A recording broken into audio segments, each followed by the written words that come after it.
Bijouterie Pantsou, Manulchanoni, Logité. VTI vous propose la gamme de produits adaptés à votre projet et budget. VTI, prêt à vous servir. VTI Manulchawanoni, Logité. Anti-tache tsara be no ampiasaiko, manazava ny endriko sady manala tasy.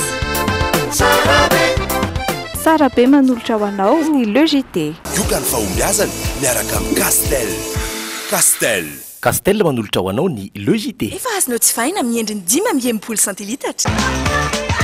Soyez à l'aise avec Sleepy en regardant Logité. Afetra ao amin'ny Sleepy Lady ny fitokisanao. Ankafizan fotoana rehetra. Enao lay izy? Yes, ça y est. Bis Coco, le plaisir Coco, intensément bon. Ara ohatran'ny Logité miaraka amin'ny vokatra spécial. Tsy manam-paharoa ny produit spécial. Telma, safidiko numéro 1 malagasy manolotra ho anao.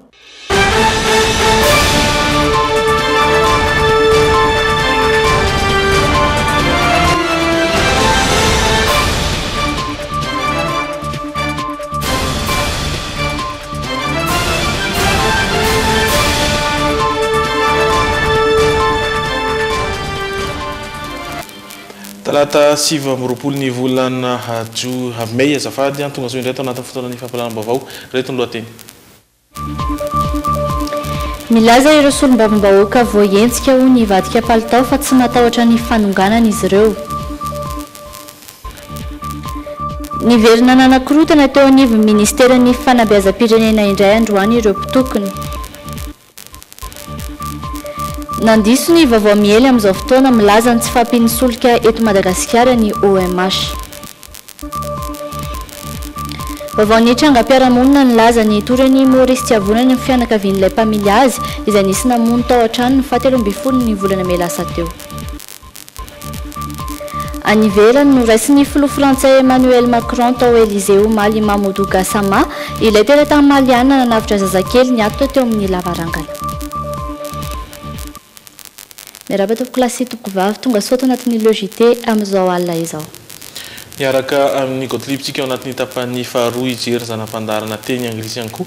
Miampy ireo zanam-pandarana maro samihafa izay manaraka izany zao aloha dia miara manolotra aminao ny la une sy ny actu ny tena koa sy Rina Andriamalala.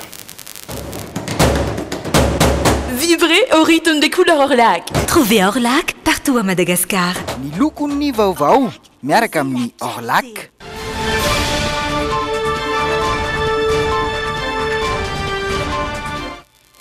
Mianoka tanteraka ao anatin'ny fikatsambaolana amin'ny fampiavanam-pirenena ny CFM amin'izao fotoana izao. Ito irampitso ny fikionandongoka atotrano ataon'izy ireo raha ny fanambaran'ny lehibe ny CFM na Mac Alphonse izay mifampiresadresaka tamin'ny Pierdina Razafindramanana sy Zoro Andriatsalama tamin'ny Antsotarby vinavinaina evoaka rapitso kosa ny daty ampionana ireo andaliny sy akilany raha ny fanazavana hatrany. Androany dinika ataon'ny teknisiany eo anivy ny filakevitry ny fampiavanana malagasy. Tsy mbola nisy mipikatra eto izay dinika izay. Tanjona amin'izao ny ijerena vahaolana mahana ny krizy eto amintsika ary indrindra ny anomanana sy anapahana ny daty ampionana ireo mpitarika ny antoko voakasika izany. Ny antoko manohana ny fitondrana hatreto no efa naneho ny fahavonona ny roso amin'izay. Ito rahampitso alarby izay fivoriana izay ho ny filohan'ny fampiavana-pirenena Mac Alphonse tamin'ny alalan'ny Antsotarby ny hariva teo. Vinavinaina ivoaka amin'ny hoandrio ny daty sy fotoana ampionana ireo avoakasika izany marina fa misy solotena avy amin'ireo solombavambahoaka mpanohana sy solombavambahoaka ny fanovana ireo mivory mitady vahaolana ireo. Fa niverina nanakorontana teo anivon'ny ministeran'ny fanabeazam-pirenena indray ireo mpitokona androany. Ny traikery tao tokotanin'ny ministera izy ireo ary nandoro ny sora-bavety izay mampafantatra ny tokony amelana ireo mpiasa iasa malalaka. Niverina teny amin'ny ministeran'ny fanabeazam-pirenena Anosy androany maraina ireo olona notary ny mpanabe sasany.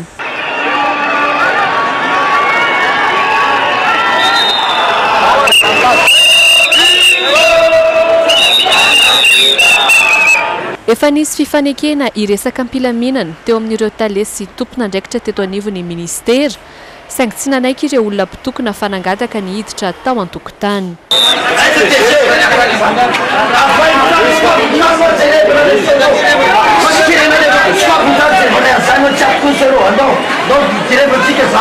nandresy lahatra ny amoaka ny sekretera jeneraly ireo olona ary ny fandorana sorabaventy izay mampafantatra ny tokony amelany ireo mpiasa iasa malalaka no setriny izany endrika tsy fanajana zon'olombelona hafa malalaka ny fanehoan-kevitra saingy manameloka ny fiatsika miopefy tahaka izao kosa ny ministera ho ihany ireo tompona andraikitra teto anivon'ny ministera ny fanabeazam-pirenena.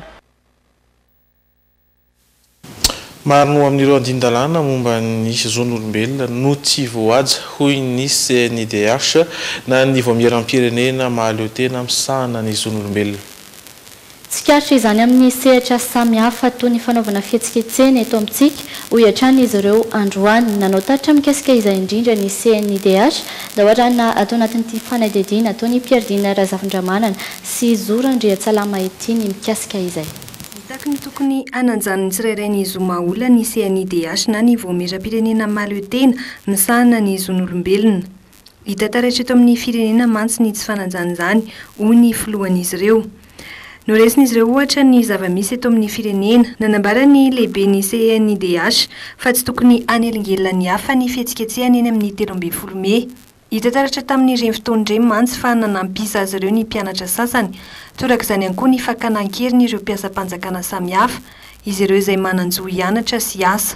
Hoe tsy dia tia ilay korontana lava ty akory ary indrindrindra akory tsy ny hoe fanakorontanana ny fampianarana ny zanaky ny malagasy satria io foana koa moa izany loatra nita hoe zavatra tsotsotra ny fahazahoana azy hoe akorontana ny mpianatra ny CEG andao tomina anao an'izao na anao an'zato dia nefa n'izany le zon'ny zaza hianatra no lasa tsy voaja amin'izay fotoan'izay ary le adidin'ny fanjakana sy ny mpanabe anao an'le fampianarana le fanabeazana dia tsy tanteraka araka ny tokony ho izy ihany koa. Satonany amin'ireo zo tsy voaja izany. Tany Voilava sy Maheva tanàna izao dia ny andindalana fahasivy ao amin'ny DUDH no vohitsakitsaka hoy ny filohan'ny CNIDH. Andindalana izay milaza fa tsy misy olona azo samborina na gadraina amin'ny tsy antony. Mitoetrany kosa ny fanairana ireo tompony andraikitra amin'ny tokony ananjana ny zomaolona raha ny fehiny fanambarana nataon'ny CNIDH androany. Izay mikasika an'iny fa ny anandray ny noraisan'ny filoham-pirenena teny avaloha ny kardinaly Désiré Tsarazana omaly. Nitondra fanazavana manoloana ny resaka mandefa miady amin'ny fanjakana ny fiangonana katolika ny Monseigneur Désiré Tsarazana. Ankoatra io dia nanamafy ny fifandraisan'ny fiangonana katolika sy ny fitondram-panjakana ihany koa ny tena nandritra izany. Sonia Andrenirina Kasambola manana. Fiaonana voalohany teo amin'ny filoham-pirenena Rajonary Mampianina sy ny kardinaly vaovao Désiré Tsarazana ity notanterahina teto amin'ny lapa-panjakana Iavoloha omaly ity niaraka tamin'ny nonce apostolika sy ireo mpikambana eo anivon'ny conférence épiscopale. Ankoatra ny fankasitrahany ny filoham-pirenena nanendreny Papa François any Monseigneur Désiré Tsarazana ho kardinaly Madagasikara. Riareo any Madagasikara ihany koa izany ho izy satria izay vao nisy fanendrena kardinaly tato anatin'ny valitaona. Tsara ny manamarika fa nitondra fanazavana manoloana ny resaka mandeha momba ny fifandraisan'ny fiangonana katolika sy ny fitondram-panjakana ny Monseigneur Désiré Tsarazana. Fanamafisana fa indray mantsy ampidin'olona izahay hoe ny katolika miady amin'ny fanjakana zao tsisy an'izany tsy mitsabaka amin'ny raha-politika fa milaza ny zava-misy rehefa mandeha dia mandeha rehefa tsy mandeha dia tenenina zay asan'ny eglizy zany maha eglizy azy zay ihany fa tsy mitsabatsabaka politika zany. Ny antakitry ny kardinaly moa dia mpanolotsaina ny papa ka zava-dehibe mihitsy ny farana azy satria milaza aminy zava-misy na eo amin'ny fiainan'ny fiangonana na eo amin'ny fiainan'ny firenena eto Madagasikara ka dia tena voninahitra antsika ihany koa ny fananana ny kardinaly. Saivina fa ny 20 Mey lasa teo no nanendren'ny Papa François ny Monseigneur Désiré Tsarazana ho kardinaly vaovao eto Madagasikara. Ny 20 ny volana Jona ho avy izao kosa no anatanterahana ny lamesa fanambarana amin'ny fomba ofisialy ny maha kardinaly ny Monseigneur Désiré Tsarazana izay atao any Roma. Analaka dokam-barotra isika riverneto afaka fotoana fohy. Soranao mbola miaraka aminay amin'izao fotoana izao ary miditra ao anatin'ny actu isika manohy hatrany ny fotoana ny fampahalalam-baovao anaraka ny vaovao mikasika ny tsao izay miely mikasika ny fiakaran'ny tsy fisian'ny viditsolika isika satria dia nandiso ny vaovao miely amin'izao fotoana izao milaza ny tsy fampin'ny solika eto Madagasikara ny ofisy malagasy misahana ny akoranafo na ny OMH. Nambaran'izy ireo fa mbola ampiamam-bolana maromaro ny tahiry eo am-pelatanana isam-bolana raha teo dia misy sambo tonga foana eran'ny serana tsambo manerana ny Madagasikara fa nampanazavana avy hatrany arana amin'ny tale jeneraly ny OMH. Tsy marina ny feo mandeha androany teto amin'ny firenena zany mikasika ny tsy fisian'ny solika eto Madagasikara. Raha ny tompon-tsolika ny Tomasina amin'izao fotoana izao dia mbola manana stoka hatrany amin'ny 30 andro any.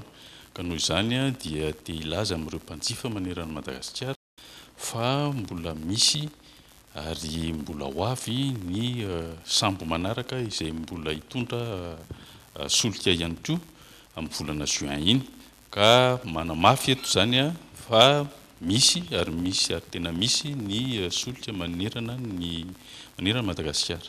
Ny rumeur moa vetivety miely eran'ny Madagasikara amin'ny alalan'ny réseaux sociaux.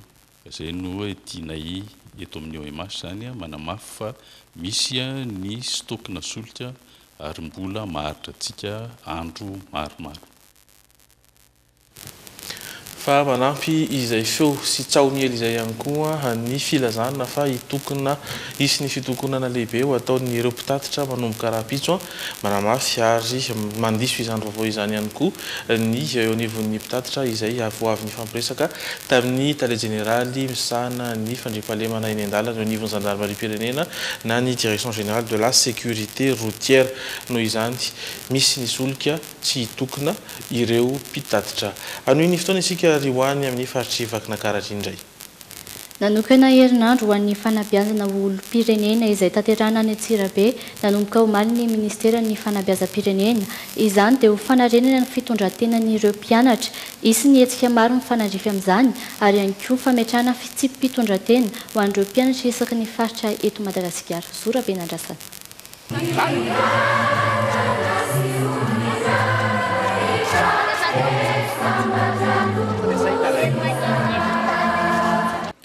Mety tongana ny fitondrantenan'ireo ankisy tanora malagasy tsy hitantaratra amin'ny ankamaroan'izy ireo intsony ny fahavanonana eo amin'ny fitondrantena sy amin'ny maha olom-pirenena.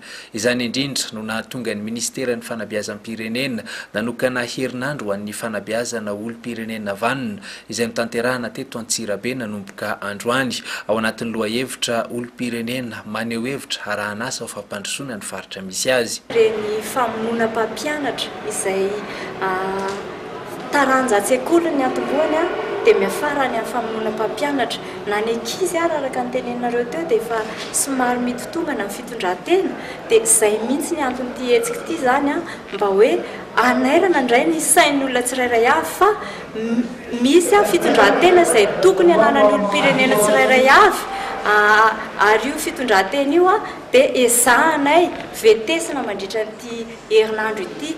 Ohatra hoe manome lalana ny ankizy izay any an-tsekoly ho amin'ny fanehoana hevitra ahoana ny fifandraisan'ny ray aman-dreny sy ny zanaka. Misy conférence débat be da be zany izay ho tanterahana eto Antsirabe.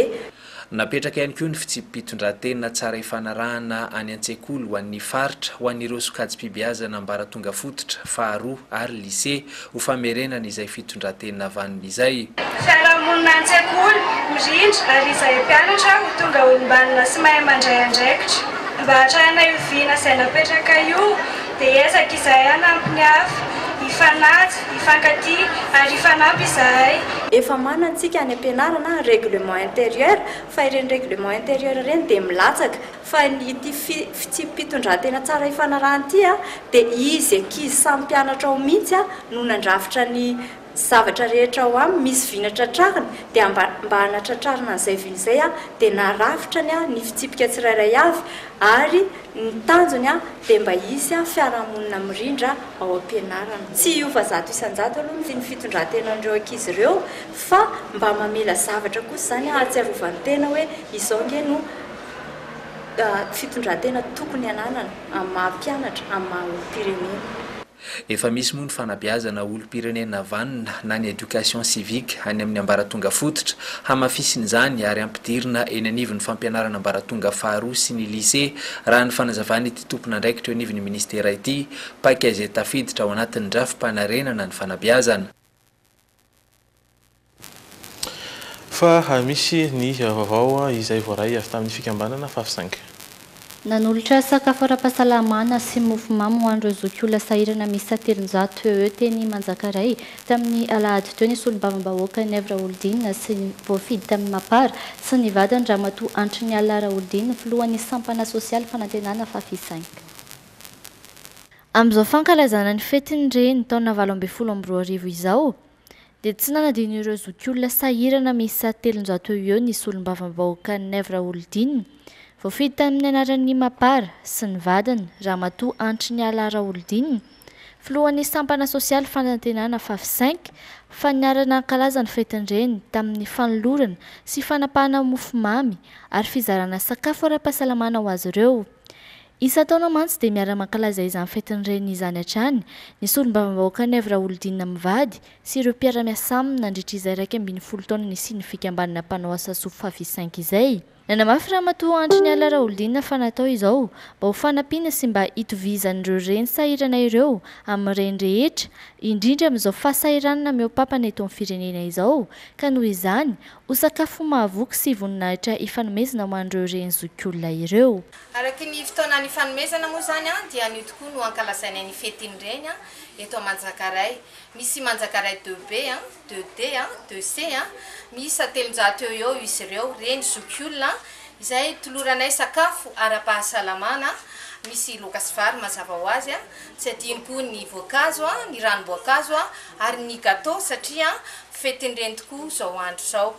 Ny teny tiako atsifo teny hoe tsy ny vahiny ihany no tokony anampy antsika malagasy fa na isika samy malagasy arany dia tokony ifanampy satria fetin'ireny tokoa zao andro zao. Tsy mijanona manentana ny rehetra moa ny tenany mba hiara-salahy hanao asa soa mba samy isika malagasy no mifanampy eny amin'ny fokotany fa tsy mivahiny foana.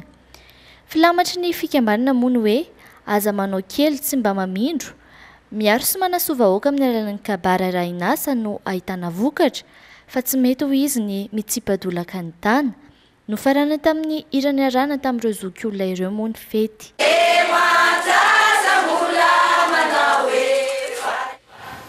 Fa manam-baovao miasika ny sarimihetsika malagasy ihany koa isika.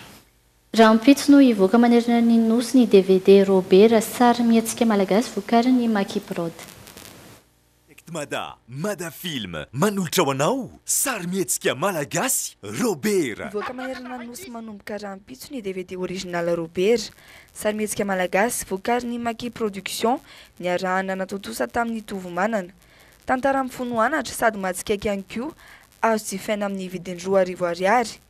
Natao mirary izany mba ho takatry ny fahefa-mividiny be sy ny maro sy ho fanentanana ny malagasy mba hiala amin'ny fividanana osika. Ny kalitao aloha raha fahitantsika ny Maki Production ny spot publicité sy ny clip izay vototosain'ny tovomanana dia tsy ambaka an'izay koa ny film malagasy izay tena hoe na tovomanana angambany ny réalisena io nandritra ny 7 volana teo. Dia hitantsika hoe ohatran'ny hoe ilay film Robert efa nandeha tamin'ny salle maromaro eraka n'Antananarivo eraka Madagasikara moa tany dia avoakanay vokatra DVD amin'izay izy ifamezantsika fotoana manao malagasy rehetra rapitso alarobia. Ho hitao avokoa ireo mpilalao sary mihetsika efa matianina sy fatadaza toa Andry Tsarafara, Gégera Samuel, Roland ary ireo mpilalao vaovao novolavolain'ny Makiprod. Mba ho fisorohana izay fividianana osika izay dia manao akanjo famantarana ny ekipan'ny Makiprod izay mivarotra ity sary mihetsika ity. Za kely sy Robert efa mpilambola aty aminao foana 5 taona zay nefa hitanao le zanako tsy salama azany mahatonga aty aminao majery manokana amin'ny Robert aina ngeny vijiny aina problema an'io raha samy aho menaraka ny mbola zanako ny tiako manodidiniky osi amin'izany nareo io ny zanak'olona raha samy inana ianao sa iaoloko fa raha tsy inanao bedibe ny kilona dia inana.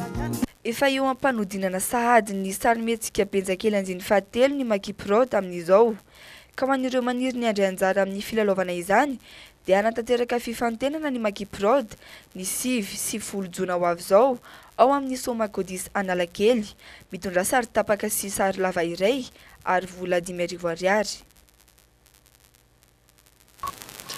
Izay ihany koa no mitondra amintsika amin'ny maresaka any ivelany. Noraisin'ny filoha frantsay Emmanuel Macron tao amin'ny Élysée omaly Mamadou Gassama ilay tera tamin'ny Maliana nanafitra zazakely niatona tamin'ny lavarangana nahazo mari-pakasitrahana tamin'ny frantsay izy ary taorian'izay dia noraisin'ny Masovo Malialina ny tenany. Efa niparitika maneran-tany ity sary ity. Sary namoaka ny Mamadou Gassama tera tamin'ny Maliana nanafitra ilay zazalahy kely niatona teny amin'ny lavarangana trano lehibe iray tao Paris. Omaly nisy ny fionany tamin'ny filoha frantsay Emmanuel Macron ary nitantara ny fihetsika notanterahiny. Nigadina tao Frantsa ny volana septambra teo izy nahazo mari-pakasitrahana noho ny asa vitany ary nampanantena ny filoha frantsay fa omena ny zom-pirenena frantsay izy. Teto amin'ity toerana ity no nanantanterahany Mamadou Gassama ny asa mendrim-piderana nataony. Niankarihana 4 ny tovolahy amonjena ilay zaza. Ho an'ireo mponina manodidina ity toerana ity, sokajian'izy ireo héros i Mamadou. Rehefa mivoaka matetika dia mijery eo amin'io trano io ary marikoditra nefa izy dia nanapa-kevitra nianka izany. Vao tonga teny izy dia nanavotana ilay zaza, vao hitany rehetra hoe afitra soamantsara ilay zaza dia niteka avokoa ny rehetra tetỳ ambany ary niarahaba azy satria tena mahagaga tokoa.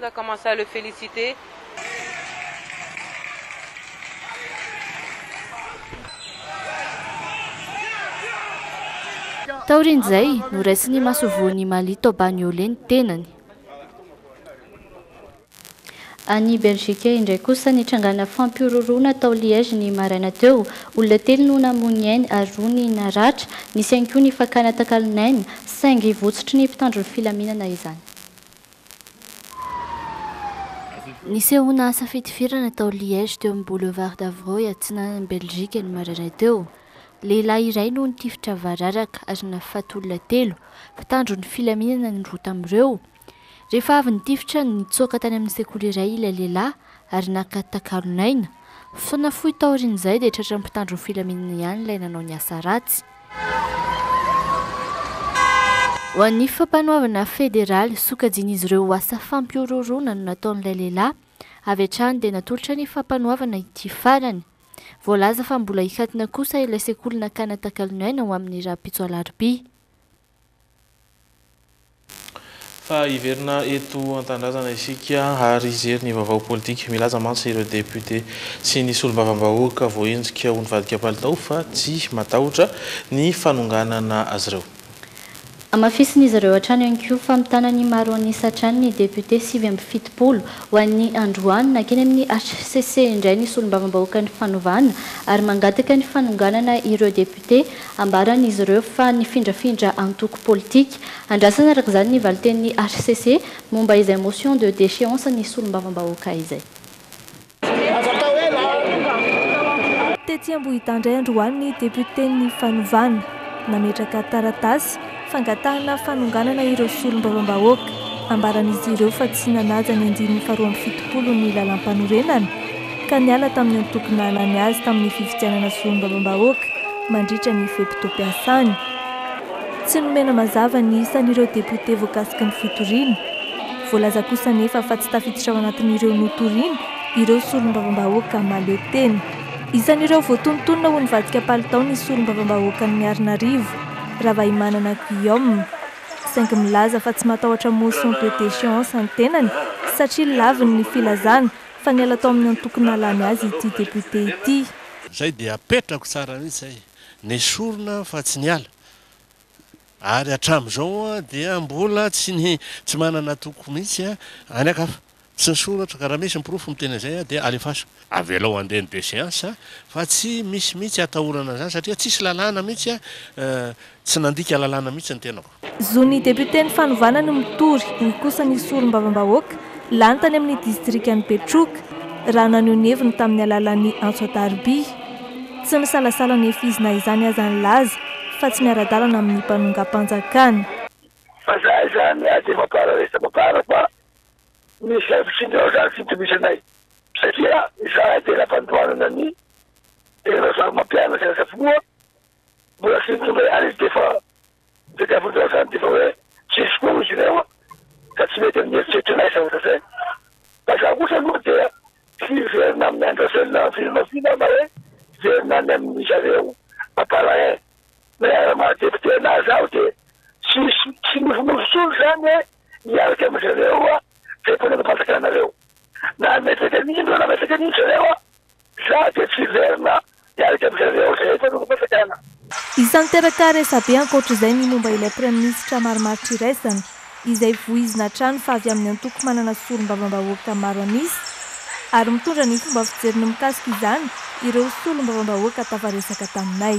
Amin'izao moa zany zahay a dia 79 député no eto anivon'ny firenena no manolotra raha ohatra ka hoe manolotra anarana zany ny mapara dia tadidio tsara fa tsy maintsy hoekenay zany zay olona zay vao lasa praiministra. Rano bantagy tasy nilata zareo rano maza 73 anefa zany nasasiana namakabitiky azy de 53 zareo dia zany aporofo dia bantaga ireo député zay milaza hoe fanifanareo ary raha fa mahavorivory olona kely etserofany azy koa apetraka aminareo fotsiny dia tsotra ny maro anisy 7/70 tsisy mihitsy afaka mandahan'izay satria ny porofo mipetraka ato amin'ny antenimera-pirenena na tamin'ny feuille de présence ny olona tonga ary azoko tenenina amintsika koa fa raha 7/70 ane ka lasa 152 aza hay apetrapetraksika foana zay a nefa tsy 152 zay a fa 151 nisy maty anankiray tsy nysoloana misy marary any andafy milaza ny HCC fa ao anatin'ny 7 andro no ravany gouvernemanta saingy avy eo misy 7 andro indray anendrenan'ny praiministra izay miainga amin'ilay article 54 raha misy anefa ny fifanarahana politika dia tokony ho vita ao anatin'ny 10 andro fifanarahana politika izay ifantokany amin'ny fananganana gouvernemanta tsy misy fifanoheran-kevitra ary ve zany raha vita ary ny fifanarahana politika ny amin'ny fahavalo any kanefa efa voatendry ihany koa ny gouvernemanta araka ny nangatahany HCC dia ho ravany indray ve zany io. Iray mikasika ny vaovao politika manakatona ihany koa ny pejy actu ireto indray no miandratsika ao anatin'ny tapany faharoa.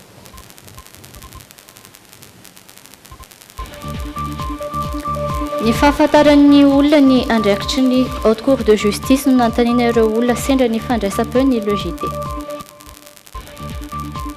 Teny vitsivitsy mandidina ny toedra raha-pirenena no entina ao anatin'ny teny anglisy. Fisakafoana miavaka nataona tovolahy miisa 4 tao anatina metro no entina ao anatin'ny hafakely. Ireo rehetra ireo no miandrenao ao anatin'ny tapany faharoa iaranan'ny Jerry Edouard sy Gottlieb ny tena kosa mametraka ny veloma ho amin'ny manaraka indray.